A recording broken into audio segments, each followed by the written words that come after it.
Welcome everyone back inside Arena Football. I'm your host as always, joined by a special guest, Pierre Turner from the San Antonio Gunslingers. Welcome aboard. Thank you guys for having me. So how's 2021 been treating you? Well, it's definitely better than last year so far.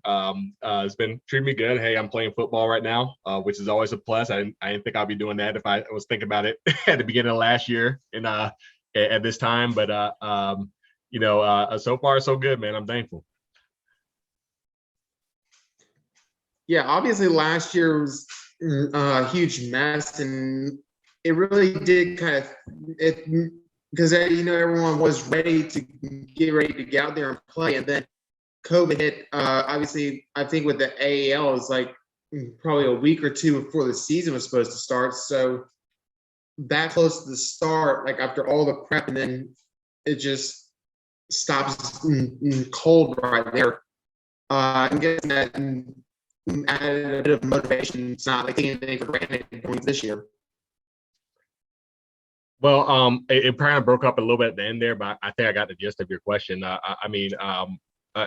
It's always difficult, especially when you have, we don't encounter this, pretty much ever. I think what is a pandemic every 100 years that we encounter, right? The thing that really sucks about it from professional sports side is like how many teams we lost, how many organizations were affected by this, and which really turns out to, especially for a lot of younger guys that are in the leagues, missed opportunities for them to get, that exposure that they want and be able to play at that level. So it really sucks, but, thankfully, a lot of these teams were able to, find some sort of recourse and, be able to move forward in 2021 with something, hopefully that develops to a lot more opportunities for these guys that are coming out.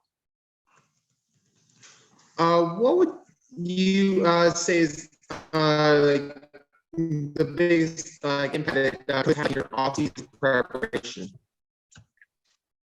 I'm sorry, it broke up a little bit. I couldn't hear the second part of your question. Basically, how would you say that COVID-19 affected your preparation for the season? Really, as far as preparation for the season, I mean, one of the hurdles that I encountered was obviously, not being comfortable going into old school gym, and just lifting weights when there's pandemic and everything going on. So a lot of that turned into home workouts, doing things at home and doing things in a safe environment or outdoor environment. As far as everything outside of that, as far as speed training, as far as it really was just speed training, balance, proprioception, making sure that I injury proof myself during the season. I'm 33. I'm not 20 anymore, so I have to make sure that I definitely take care of myself in that regard. It was definitely interesting getting prepared for the season.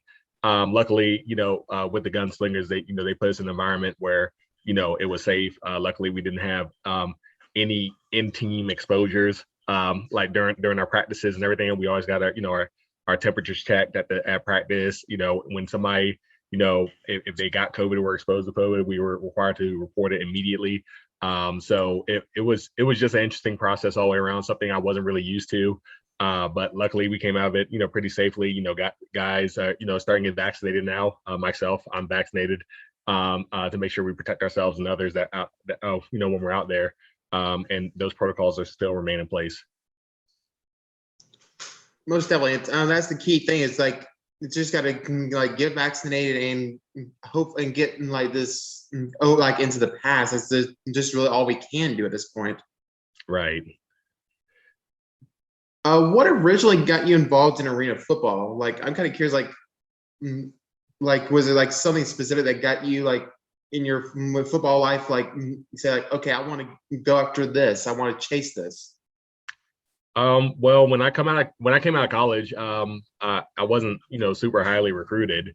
But I did well enough where, I was able to get an agent and, hopefully get some looks. And, after my draft year, didn't really hear much of anything. My agent told me, he's like, hey, once you try this arena football out, I believe my first workout for a team was with the Chicago Rush in 2010.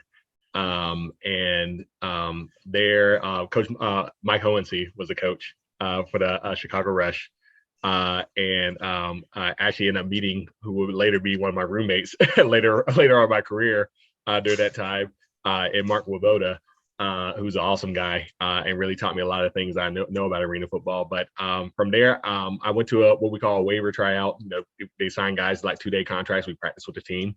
And I ended up getting signed that time around. But later on that year, I did a 2-day trial with Cleveland, and they're basically saying, hey, we're at the end of the season, maybe next year we'll bring you to camp, so on and so forth from there. And that's where I got my first contract from, was signing with the Cleveland Gladiators.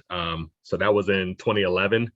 And in 2011, I started out with Cleveland. I finished the season in Orlando. And from there, I met a lot of the coaches and the players that I ended up, playing with for pretty much the rest of my career up until this team I'm with right now, which is kind of opposite. Coming in from college, it was, you're the rookie, and a lot of these guys, they're OGs. They've been playing, arena football for a while, and they're teaching you the game. And now I'm the OG, and a lot of these guys have never played professional football, or some of these guys haven't played football even at college level before, and it's very interesting. But it's always great to pass your skills down and pass your knowledge down. So I'm thankful for the opportunity to be able to do that with those guys. But yeah, that's how I fell into it. That's I guess all my rear view now has been doing well with it ever since. So you mentioned you got to play a bit in Orlando. So obviously, also you played high school football in Georgia. Like, what would you say the football was in their the competition level during that time frame? Oh, it was a super high level. I mean, a lot of those guys, they were amazing players. And some of these guys, like I said, I ended up playing with, later on down the road with different teams and still, talk to, just because we live in proximity. One was Robert Quiroga, who played for the Talons and the San Antonio Talons and Orlando Predators. I live in San Antonio with him right now, and I still talk with them. So a lot of these guys played at a super high level, either been on an NFL team or have NFL experience, or played at Division I FBS level. And their competitiveness and their skill level really pushes those that are around them. It forces you to be great. So to be able to be on the same level as them, play on the same field as them, it was a big thing for me. And now you're going to be playing in San Antonio, in a state like Texas where football is king. What would you say have been some of the memorable experiences you've had since getting into Texas? Well, to be quite honest with you, when I first signed to the San Antonio Talons, and I think that was in 2012, I wasn't sure how long I was gonna be out here. I was like, I don't know, I've never been to Texas like that before. So I was like, hey, I'm bringing my duffel bag out here. If I don't like it, I just ask to be released, go home, whatever.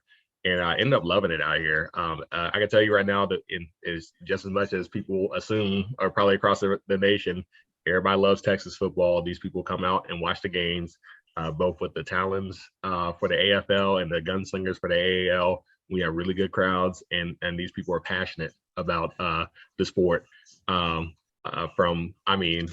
Flag football for the smallest level, these kids can barely run out there, and the parents out there all the way up to the high school and college and now in pro levels. I mean, these people love it, and they love coming out to the games. Do you feel that potentially playing in front of no fans or limited fans will take away from what makes arena football special?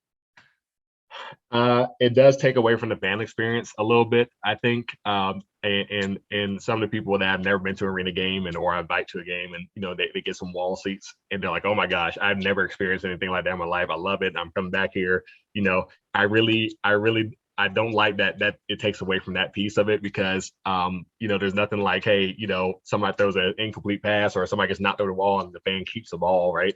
And it's like is that not experience that they would get playing pretty much any other sport. So I do think it takes away for a little bit, but the good thing about arena football, no matter what the league, is it's very fast paced. It's really high scoring. It's very entertaining versus waiting for something to a big play just to happen. There's big plays all the time. What we would consider from outdoor level. So I think as long as they provide access, whether it be digitally, because there's limited attendance or limited seating or whatever means that they want to give, as long as they provide that access, I think it will still build that fan experience where when we can come back together and can pack an arena like we know we can, it'll be a great time. What's the biggest thing you've had to adjust as a linebacker from outdoor football to arena? So the responsibilities are a lot different in outdoor. The linebackers are a lot more free flowing. I mean, sideline to sideline, way down the field chasing a tight end. If it's like cover 2 or something like that, it's a lot more constricted, not only in the physical field, but also what you can and can't do. So obviously they have a MAC linebacker who can rush the 2A gaps or if the quarterback pump fakes or breaks the pocket, then they can rush pretty much wherever they want. But their zone, the coverage zone is really 6 yards deep, and from the tackle shoulders, the defensive end shoulders, or tackle shoulders, I think. And then the jack linebacker is 6 yards deep and sideline to sidelines. They can't really go back behind that back judge over there. So it's a lot more constricted, very fast paced. The holes are there. You just got to kind of find them to make sure you get in the throwing lanes. And with the rushing backer, you have to make sure you get a good rush and get that pocket press so that, if we have a running quarterback, they're not running all over the place. So a lot of ways very similar, but just way more constricted. What would you say is the biggest thing you focus on with improving your craft as a linebacker? Really, it's just, especially as I get older, it's, just the knowledge of what you're seeing out there. So knowing formations, knowing what's expected from those formations, and knowing where to be, because really at linebacker, whether you're, outdoor or indoor, you're making a lot of people right sometimes in case something goes wrong.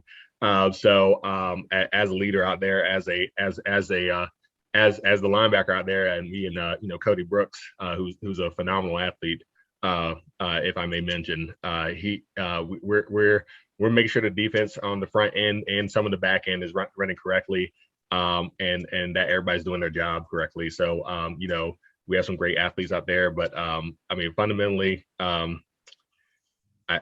I believe that like I said, it's just make sure people are right, make sure people are in the right place. Just that adjustment and knowing where people are at is probably the best thing from there. What would you say has changed the most from year one to now in terms of either your play style or your preparation for games? Definitely not so much trying to overpower people like I usually do. It was always great to, like I said, go in the gym, lift, hundreds of pounds and go over there and just physically overwhelm somebody. And that's still an aspect of it. But you have to be smarter in the game and, understand where, like I said, where to be and what's the best pathway to get there versus saying, and again, it's still an aspect of it is line up and beat me. But sometimes you have to take the attitude and put it to the side to make sure you do what's best for your team, so that they're getting the best out of you. I know as a linebacker or defensive lineman or I'm not going to get a sack every single play, or interception or make that big hit all the time. However, if I can put my team in the best position, and my teammates in the best position by doing my job and making sure that they're aligned right and make sure they're going to the right place, then if we come away with the W, then that's all that matters.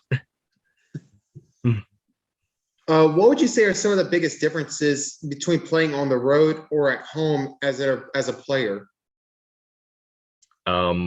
So for me, it's always the comfort level. It's like, all right, you have to go on this bus, you have to travel so far, you have to make sure that, once you get in the hotel, you get enough rest. You're not doing, you don't have as much access to stuff like you would at home. Whereas, I can go home, go to sleep in my bed and go eat what I want to eat and, do what I got to do. Sometimes a lot of that is limited when you're traveling, and depending on where you go, if it's a big, metropolis area, where there's a lot of access to things, it's not too bad. Actually, I think the traveling piece is a lot of things that that attracts some people. Is like, hey, you get to travel all over the country and have fun and play a sport that you love. There's an adjustment. It's like the main thing is just, again, getting the rest that you need. Make sure you're hydrated because you are traveling all that time. You're not moving, so you have to make sure you're moving around. Make sure that you're not getting stiff, and then like I said, to getting the rest and make sure you're focused in, because with the traveling and with the access to other things that you're not used to, is make sure you're focusing on the game, not go out there trying to be a tourist basically. So kind of like, it's like when you're on the road, it's easier to get distracted just because you're out of your comfort zone. Because like at home, like you would have your own normal like routine or stuff that you just like go to parts of the facility, like the gym or whatever. On the road, you're kind of on like go. To get there, like, okay, here this time, and I got to try to find everything around this town while here. Yeah, that's the that I think I would say that's probably one of the biggest factors. And eventually, what happens is you get your own routine when you're on road trips, where you get your own comfort level. Eventually, by, like I said, by establishing your own routine, like, hey, I know I'm going to go to the hotel, I know I'm gonna do this, and make sure I eat at this time and prepare. I mean, preparation is everything. Make sure you have what you need and make sure that you're taking care of yourself. So it kind of sounds like the more like experience that you have with it, the easier it is to like adjust to being on the road versus like a player that isn't used to it. They're going to have a little bit of a hard time. Yeah, it's a little bit different, but the good thing is that you have your brothers there, you have your teammates, you have your coaches. They want to make sure that you're in the best place possible so that you can do well out there. So a lot of times it turns into, like I say, you're not out there by yourself. You're doing things as a team, as your football family, and a lot of times you find comfort in that. What have been some of the most memorable experiences in arena football that you have had that you still remember at this stage of your career? Memorable experiences. I have a lot of them. Well, obviously in 2015 when we went to the Arena Bowl with Jacksonville, that was really memorable. We didn't win that game, but it was really cool to be a part of that team and that talent that was out there. Joe Sykes is one of I believe the AFL sack leader all time, and Tommy Grady, amazing quarterback, one of the greats. I got to play 2012 in San Antonio, very memorable year. Fantastic team out there. We had an early exit in the playoffs, but get to play with Aaron Garcia, and my future roommate when I was talking about in Chicago with Mark Rubota, get to play with him, Victor the Great, Jerry Brown, who's no longer with us, unfortunately, Jamar Ransom, who's still out here in San Antonio. It's playing with those teams, playing with those crowds, and being around that talent level where we were just good. Like we had a fantastic team, and being a part of that was really, really, really, really special to me. And some of my one always sticks out to me is in San Antonio, they had like a dollar beer night, and we talked about the fan experience before. So like they would have dollar beer, and these people are pounding these beers. And with arena football, you go to the end zone for kickoff, and the fans are right there. It's like special seating for them. Maybe they pay a little more. It's a special section. I don't know, but they had seats by the wall. And the guy was so drunk, he didn't know like what game he was at. He was like, "Go Longhorns!" And I was like, "Dude, like you're at a Talons game."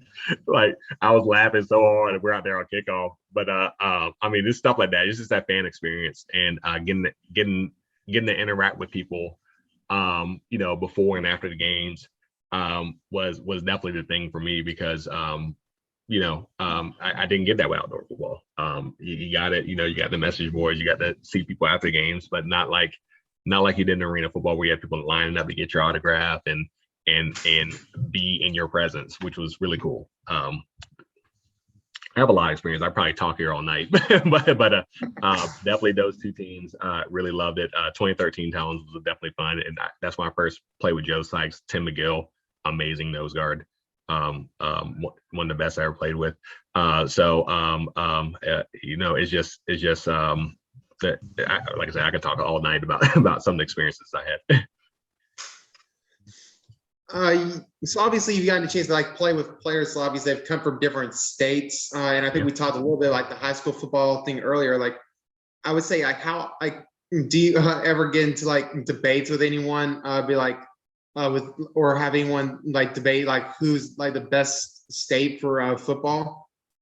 Oh yeah, I mean that's something that's constant all the time. People always argue about, and again, as always, Texas and Florida and California and those states are always brought up. And like I said, it's a numbers game. I do believe Florida is winning right now when it comes to numbers of, I guess, pros out there.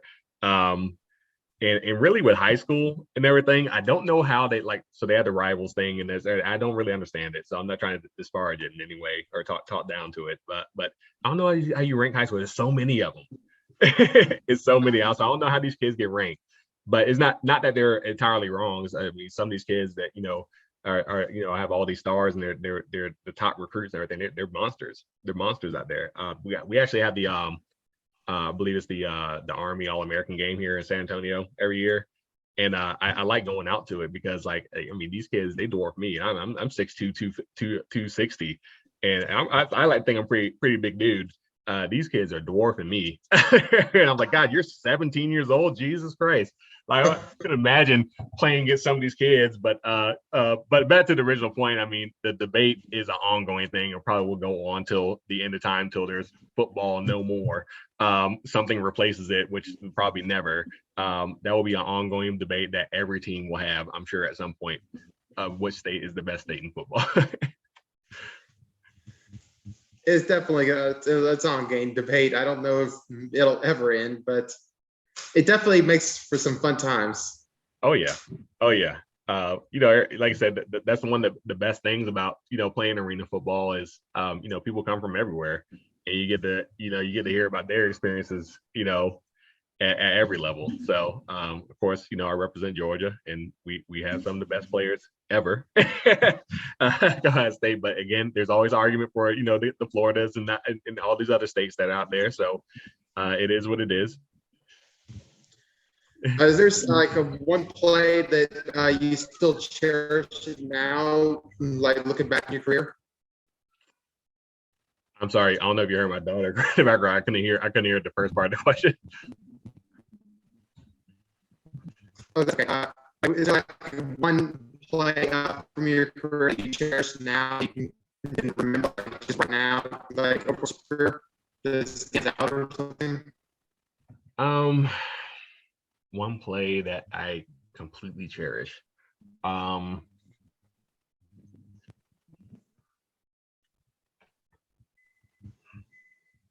mean, there's been a lot of plays. I never I don't know. I never really had like a highlight reel where I'm on Sports Center and like flipping somebody over a wall or doing something like that. It's always fun to be a part of that and everything. I would say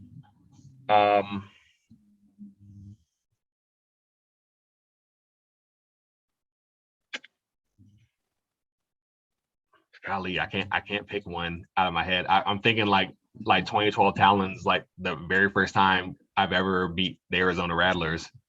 I've been on team that beat the Arizona Rattlers. I played a couple plays in that game that now I'll always remember. And I was one of many people making plays because again, that was an amazing game. We played them here in San Antonio. And I believe that's the only time I ever beat the Arizona Rattlers was with that team. Kevin Guy always puts a amazing team together over there. Ali is always a um, I can't put one together. I'm very indecisive when it comes to stuff like that. Who would you consider them like the biggest rival that you've had over the course of your career? Well, I don't know. It was a rivalry because, like I said, I only beat them once. They were always a very difficult team to beat. The game plan for they always had skill at every position. Like I said, Coach Guy, he always puts together a great team. Same thing with San Jose. They always Coach Arbet out there. Always puts together amazing team, amazing pool of talent over there. Those games were really difficult games, very high intensity games. And then in the latter part of my career, Philadelphia Soul, Coach Dozell, who I think is the Frisco Fighters head coach right now in the IFL, always puts together an amazing team. Him and Dan Roundabout, one of my good friends from arena football, amazing old lineman. He was a center. His name was Shannon Breen. Then Tiger Jones, who I ended up playing with in Jacksonville. Always amazing athletes on that team. The Philadelphia Soul, San Jose SaberCats, and Arizona Rattlers, phenomenal teams. Jacksonville Sharks, phenomenal team when they were in their AFL. Orlando, when I was there, we were good. It was and they had good teams since then. But those four teams that those teams were always the really difficult opponents, the really tough ones that we had to play and we really had to prepare for. I'm not exactly sure how long you've been with the Gunslingers, but who would you say for them is considered the rival at this point? Well, even though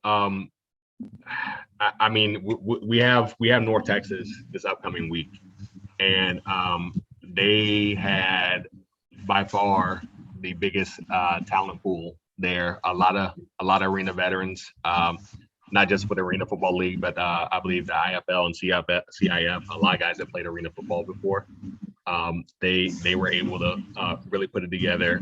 We played them their first game and we lost 62-48, something like that, for lost for a variety of reasons. But you could tell that they meshed really well, and they play well. Their quarterback Robert Ken, I played with him in 2013 here in San Antonio.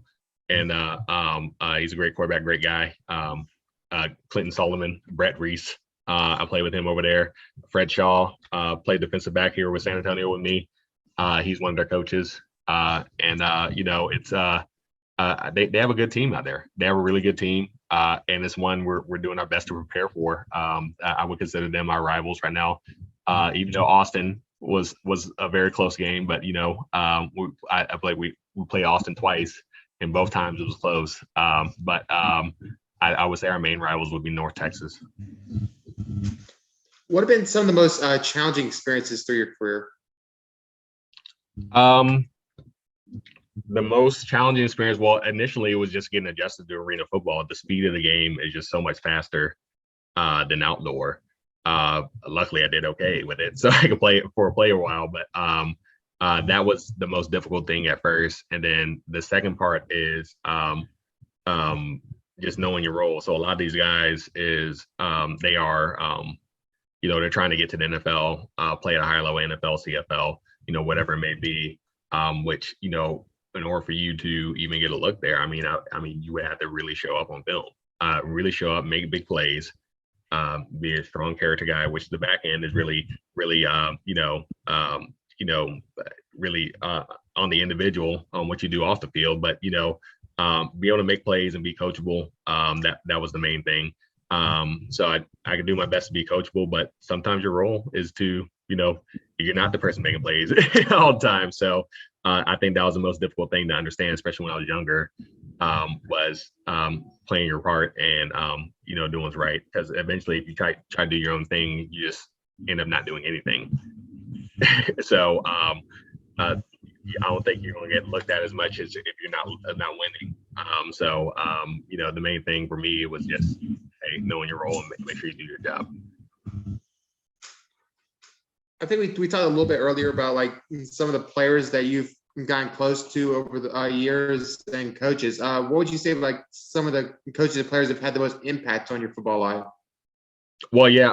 Well, like I said, Mark Woboda was probably one of the main ones. He, like I say, he was my roommate here in 2012 when I played with the Talons, we played together for several years.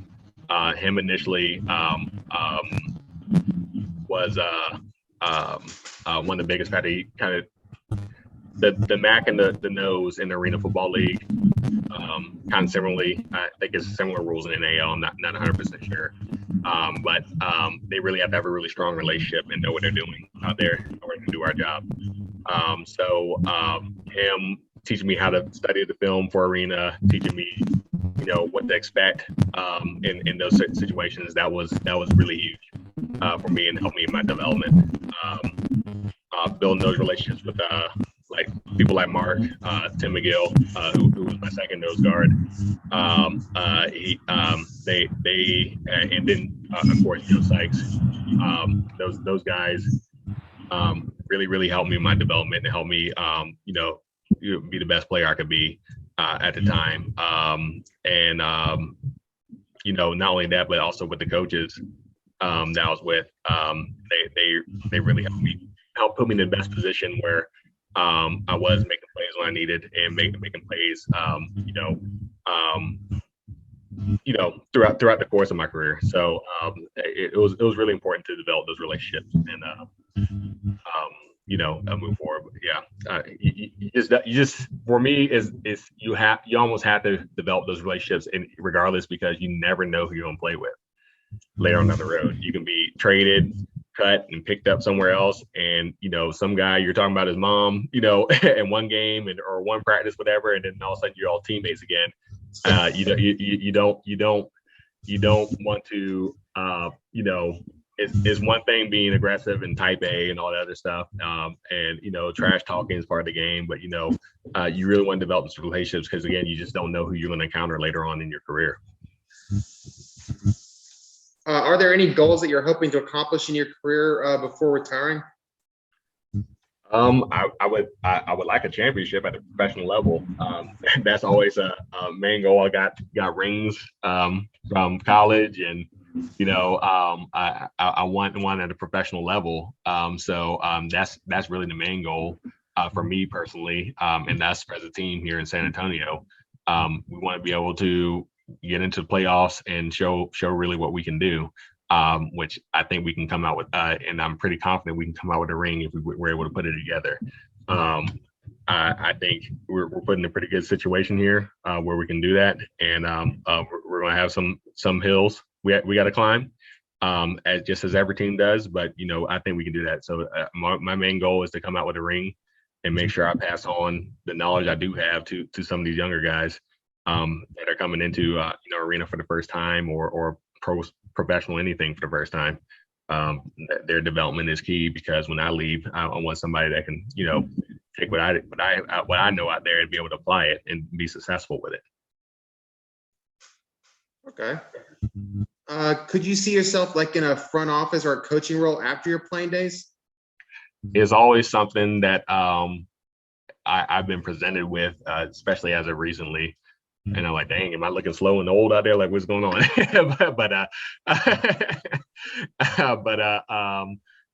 It's something I haven't came to a definitive decision about yet. I think I definitely could succeed in one of those roles. But on a personal end, I have a very young family. My 2-year-old daughter, who you probably heard screaming in the earlier part of the interview, and I got another little one on the way. She's doing July. I want to make sure I'm there with my family and being part of them. I don't want to be gone, while they're growing up. So that's on a personal end. That's some of the things I do think about.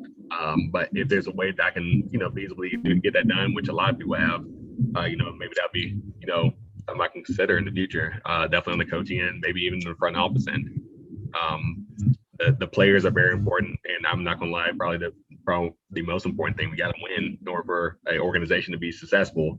But you also have to have that structure and that administrative piece there as well, which on the professional end in my day-to-day, career. That's what I do for a living. So I deal with people. So I'm an HR manager. So it's something I see that I can translate over into probably professional sports if given the opportunity. And that's what I want to pursue, but I really haven't came to a conclusion about that. I just want to right now just go out there and knock the crap out of somebody and win some games. Oh, I got you. I'm always curious about that because I hear all the time about with players eventually wanting to transition to a coaching or front office role. So I'm just kind of curious where that goes from there. But I understand exactly what you're saying. Yeah, it's it's a lot of things that I think with just like with anything you deal with in life, it's just what you can deal with, and dealing with pro sports and some of the things that they encounter and being able to deal with these these hyper alpha athletes that you got over here, and what comes along with that, football now, and compared to like when I was younger and those, and no sir, yes sir, and everything, and I'm guilty of it too. Talking back to coaches and everything that nature I just haven't been before in my career. If I can go back, I would 100% take it back, but it's a little bit different now, and it's something you have to consider. Is what you can handle, and I don't think I'm at the point where I need to evaluate that yet. I think I still got a couple years left of me, but something always crosses my mind. Any closing thoughts before we finish up here? Nothing in particular. I just, if you don't follow us, definitely follow the San Antonio Gunslingers on Facebook. Keep up with us. We have some great opponents. We have a really big game here with the North Texas Bulls coming up here this upcoming week. So, we're doing our best to prepare, getting our practice in, getting our film in, and I'm sure which they are doing as well. Please be on the lookout for that game. I strongly believe it's going to be a good one. You got some great players, great playmakers, great coaching on both sides. Other than that, try to keep up with me. Follow me on Facebook. Follow me on Instagram. Find my handle, LP Turner 3. A lot of times it's not just football stuff. Sometimes it's just stuff that put a smile on your face. It's connect with me. I enjoy interacting with people. And we'll see y'all later on in the year for sure. All right. For joining us, and Pierre, best of luck to the season. And yes, I do think you have a couple more years left in you, so just keep at it. I appreciate that. It was very positively reinforcing. I was like, golly, everybody, I think you're like the third person to ask me about coaching in the last week, and I'm like, what is going on here? It's okay. Some people need to push to know, hey, maybe you should retire, right?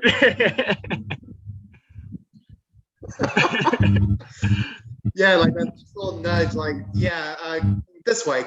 We can do this. Right. No, it's all good. I definitely appreciate y'all having me on the show.